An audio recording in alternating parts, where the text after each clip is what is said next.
Cours condensateur, page 2. Alors, soit V la différence de potentiel entre A et B. إذن V هو فرق الكمون ما بين الناقلين A و B.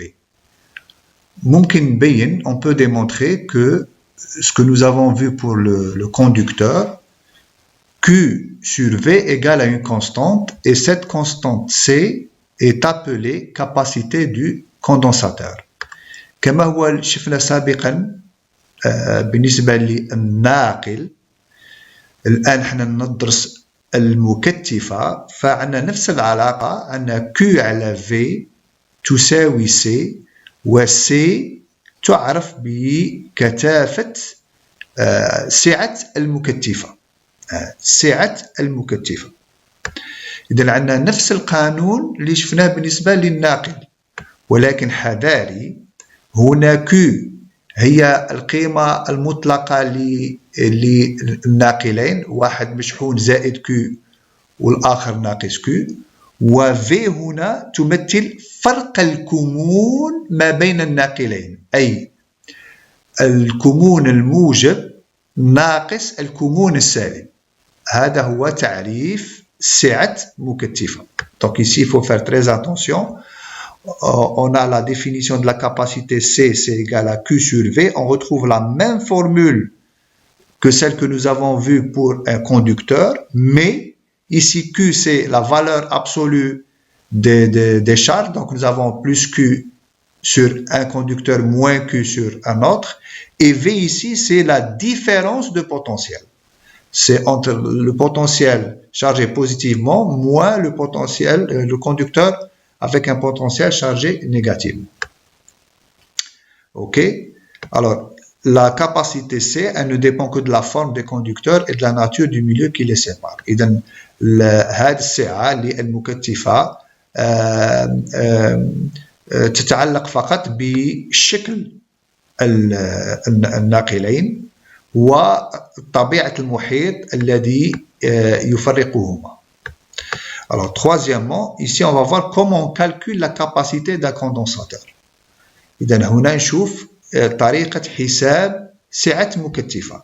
Donc, la méthode, الطريقة, alors, premièrement, il faut calculer le champ en tout point intérieur au condensateur. إذن أولا نحسب الحق الكهربائي في أي نقطة داخل المكثفة. Deuxièmement, on déduit la différence de potentiel entre les conducteurs. ثانيا نستنتج, إذا نحسب الحقل ونستنتج فرق الكمون ما بين الناقلين. Et troisièmement, on applique la formule C égale à Q sur V. Et أخيرا نطبق القانون لبحث السعة. السعة هي Q على V. Alors, on va voir ici un exemple. Condensateur plan. إذن مكثفة مستوية. Alors, c'est quoi un condensateur plan? Alors, il est constitué de deux conducteurs. Il est constitué de deux conducteurs, un conducteur et un deuxième conducteur. Dans les deux faces, c'est-à-dire la face de ce premier conducteur et la face de ce deuxième conducteur, sont des plans parallèles, indéfinis, en influence totale. إذن ماذا نعني بمكثفة مستوية؟ مكثفة مستوية متكونة من ناقلين على شكل مستويين, وهذا المستويين متوازيين, ونعتبر هذا المستوي لا متناهي الأبعاد. المستويين لا متناهيين الأبعاد. إذن هذا لا متناهي الأبعاد وهذا لا متناهي الأبعاد. هذه والناقل A والناقل B, هذا الناقلين في حالة تأثير كلي. Donc, non seulement on considère que les deux plans sont indéfinis ou infinis, mais aussi qu'ils sont en influence totale. Alors, mathématiquement, qu'est-ce que ça veut dire une influence totale?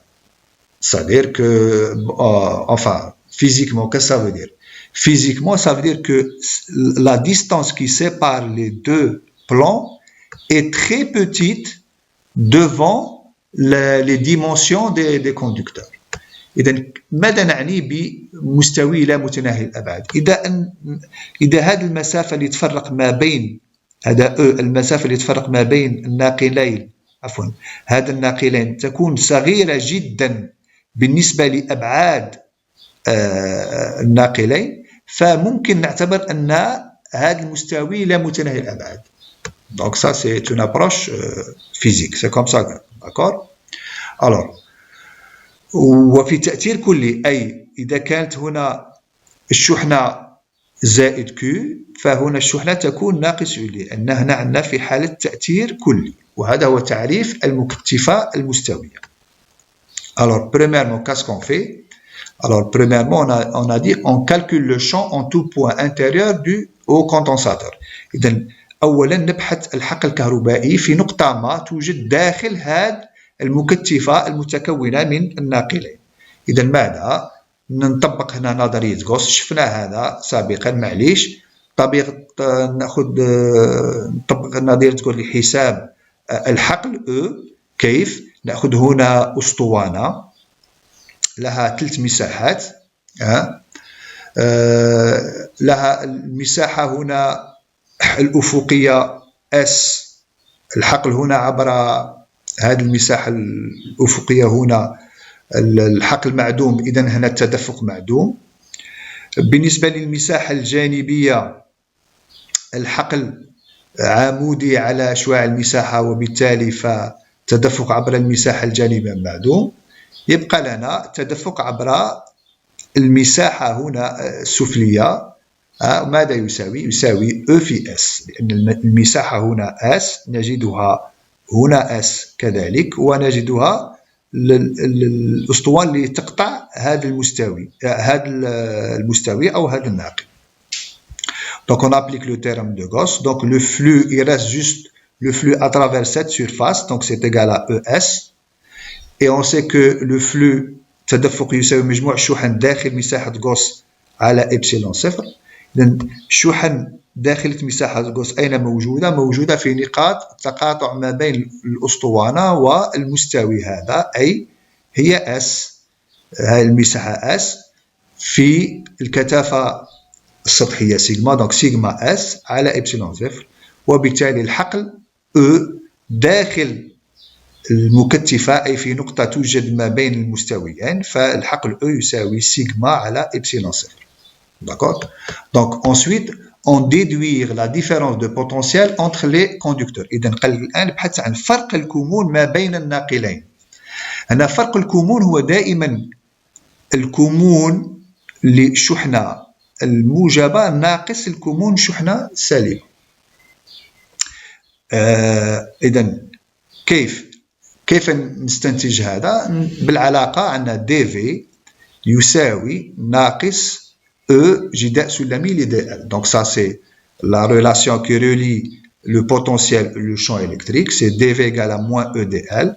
Ici on applique les coordonnées cartésiennes. هنا نستعمل الإحداثيات الكارتيزيانية. عندنا الحقل E مركباته EX EY EZ، والDL إحداثياته سي DX DY et DZ. هنا عندنا نشوف بأن الحقل E موازي على محور OX، دونك عندنا EX يساوي E و EY يساوي صفر و EZ يساوي صفر. إذا هنا إذا نعمل الجداء السلمي ماذا نتحصل؟ عندنا E في DX زائد صفر في DY زائد صفر في DZ إن يساوي ناقص، لا ننسى الناقص، ناقص العلاقة موان E DX.